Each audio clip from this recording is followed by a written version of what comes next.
দুটা পরীক্ষা শিক্ষার ফাউন্ডেশন রচনা করে, একটা হচ্ছে এসএসসি আর একটা এইচএসসি। এই দুটার উপর ভর করে ভবিষ্যৎ কেরিয়ার একটা সিলেকশন হয় এবং আগায় আমাদের শিক্ষার্থী। আলহামদুলিল্লাহ যেটা দেখলাম যে এখানে খুব সুশৃঙ্খল এবং শান্তিপূর্ণ পরিবেশে পরীক্ষা অনুষ্ঠিত হচ্ছে।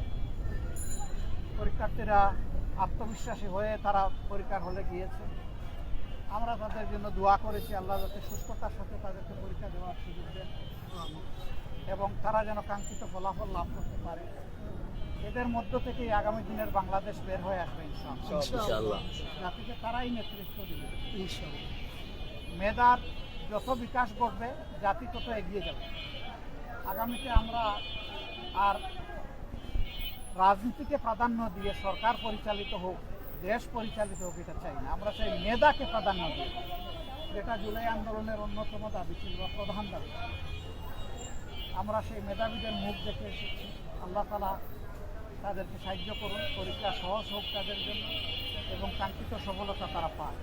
আমিন। আর নিজেদের সন্তানদের জন্য যারা কষ্ট করে, মায়েরা, বাবারা, গার্জিয়ানরা, তারা সর্বক্ষণ তাদেরকে সাহায্য দিচ্ছেন, তাদের প্রতি আমাদের ভালোবাসা থাকলো, শ্রদ্ধা থাকলো, দোয়া থাকলো। সবার জন্য দোয়া, আপনাদের জন্য দোয়া। একটা বিষয় একটু জানতে চাই, এর বাইরে শিক্ষার্থীদের বিষয়। আমরা দেখলাম চট্টগ্রামের ঘটনা এক ধরনের আধিপত্য বিস্তারের চেষ্টা করা হয়েছে, শক্তি প্রদর্শন করা হয়েছে।